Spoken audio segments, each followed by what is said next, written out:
बुध अब आपके तुला राशि में 18 अक्टूबर से 3 नवंबर तक रहेंगे। यहाँ पे नवम भाव में मित्र के घर में फायदा करेंगे।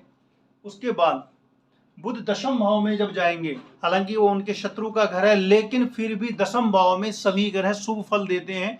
तो बुध का जो आपको है वैसे भी पंचमेश होकर के जब दशम में जाएंगे, यानी कि बुद्धि के मालिक होकर के रिजल्ट के घर में जाएंगे, तो आपको बुद्धि से कोई ना कोई अच्छा रिजल्ट जरूर देने वाले हैं।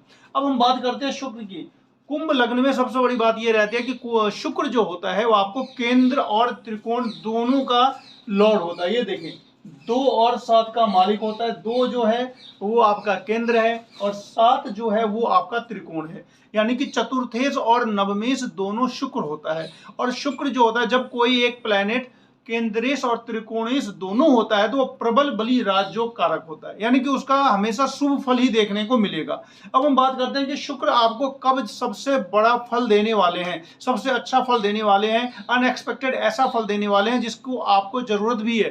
तो शुक्र जब नवम भाव में जाएंगे, यानी कि अपने घर में जाएंगे, तुला राशि में चले जाएंगे। कब जा रहे हैं? 29 नवंबर से लेकर के 23 दिसंबर के बीच में रहने वाले हैं, यानी कि लगभग 29 से लेकर लगभग 1 महीना।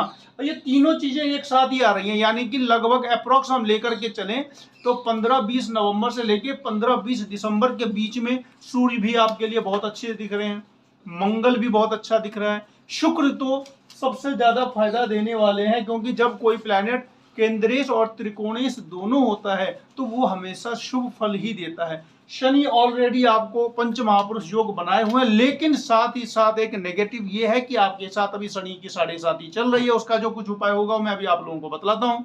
बृहस्पति ऐसी जगह पे बैठे हुए हैं कि जो आपको ट्रांसफर करवा सकते हैं।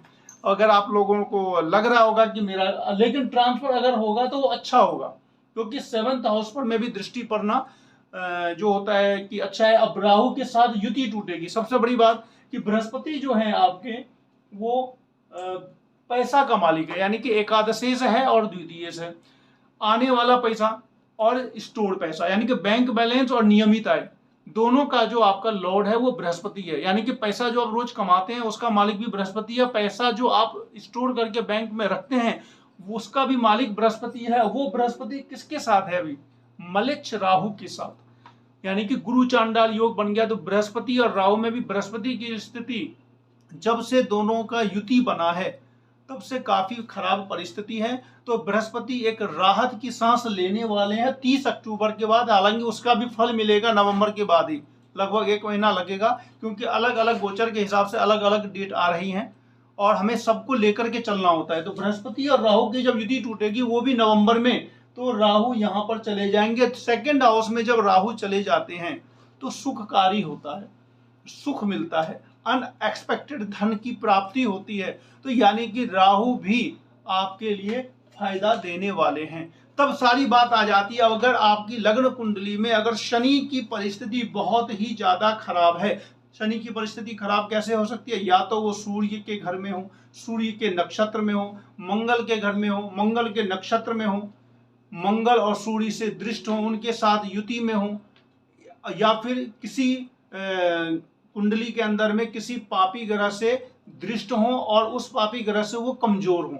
तो ये सारी परिस्थितियां बनती है, ये आपकी कुंडली देखने पर पता चलेगा। अगर ऐसी परिस्थिति है तो ये जो शुभ फल में कमी आ सकती है। लेकिन अगर नॉर्मल अगर कुंडली में आपका शनि अच्छा है और दशा अंतर दशा में अगर शनि की चल रही हो, बुध की चल रही हो, शुक्र की चल रही हो, तो निश्चित रूप से जो ये मैंने आपको फल बतलाया है ये 100% आपको मिलेगा।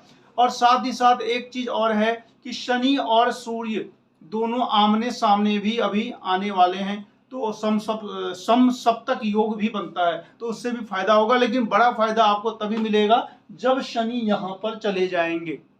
शनि जब यहाँ पर है और शुक्र जब यहाँ पे चले जाएंगे, यानी कि शुक्र जब अपने घर में नवमेश होकर के अपने घर में रहेंगे। नवम भाव जो होता है वो भाग्य का होता है, तो यानी कि भाग्य का वर्धन करेंगे। अगर अभी हम देखें कि अक्टूबर से लेकर दिसंबर तक आपकी कुंडली में क्या क्या योग बन रहे हैं, तो देखें पहला तो शश योग बनाया हुआ है शनि ने।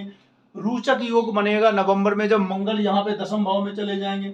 शुक्र और शनि सम सप्तक हो रहे हैं इस बीच में, अक्टूबर के बीच में। केंद्र और त्रिकोण का भी दृष्टि संबंध बनेगा। और सबसे बड़ी बात, शुक्र जब यहाँ पे हैं तो बृहस्पति इससे दृष्ट रहेंगे। शुक्र पर जब बृहस्पति की दृष्टि पड़ती है तो दाम्पत्य में अगर आपके साथ समस्या आई होगी तो वो सुखद हो जाएगा। और अगर बिजनेस में भी अगर नुकसान हो रहा होगा, आय का अगर नुकसान हो रहा होगा, किसी भी प्रकार से शुक्र जनित जो समस्या आपकी थी, जब बृहस्पति की अकेली दृष्टि मिलेगी तो उससे आपको फायदा होना शुरू हो जाएगा। तो कुंभ लग्न वालों के ऊपर जो शनि की 7.5 चल रही है, इसके लिए आप हनुमान चालीसा पाठ करें। उसके बाद दूसरा काम ये करें, सुंदरकांड पाठ करें शनिवार को या मंगलवार को, या अगर हो सके तो प्रतिदिन पीपल में आप जल दें।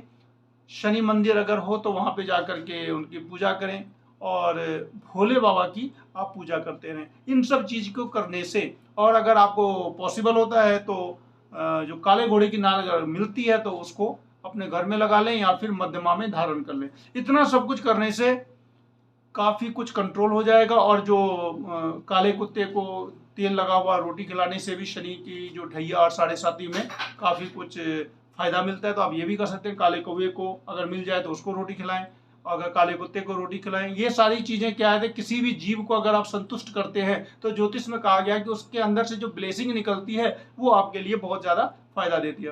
मित्रों, अगर अच्छा लगा होगा तो निश्चित रूप से शेयर करें, लाइक करें, सब्सक्राइब करें। आप लोग चैनल को देखें और साथ ही साथ सब्सक्राइब भी करें।